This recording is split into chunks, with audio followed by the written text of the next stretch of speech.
ছয় চাইছিল প্রথম 6 লাখ, তারপর দাম করে 4,60,000 কিনলাম। 4,59,000 উনি তো বলছেন লাইভ ওয়েট 900 কেজি বলছেন।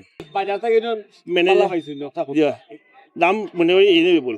সিলেটের কাজীর বাজারে আরও একটি বিশাল সাইজের গরু, সেটি 4,59,000 বিক্রি হয়ে গেল। এইমাত্র বিক্রি হলো কাজীর বাজারেরই একজন ব্যবসায়ী, তিনি গরুটি 4,59,000 টাকা দিয়ে কিনে নিয়েছেন। বিক্রেতা এটির দাম চেয়েছিল 4,80,000। এখন দেখা যাচ্ছে খুব আসলে দাম খুব কম, দর কষাকষি করতে হচ্ছে অল্প দামেই, কিন্তু আসলে বিক্রেতারা গরু ছেড়ে দিচ্ছেন এবং ক্রেতারাও পছন্দের গরু কিনতে পারছেন। তো এটা জায়গা এরা প্রত্যেক বছর বড় গরু কুরবানি দেয় না, এরা লগে দাম দর করি না। আমি বাইরে একবারে আমি 4,80,000 কইয়া দিছি, ভাই 59 লিয়া গেছে শেষ।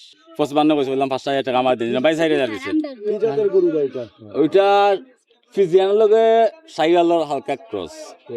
এটা তো ওনারা তো প্রথম ছাড়ে না, তারপর যখন আমরা চলে যাই কিনে ফেলি তখন ছাড়ে ওনারা। আমাকে কালকে বলছিল 5,00,000 নিচে বিক্রি করবে না উনি। কালকে আসছিলাম বলছিল 5,00,000 বিক্রি করবে না, আজকে 4,00,000 বেচলো, এগুলো কমে বিকলো।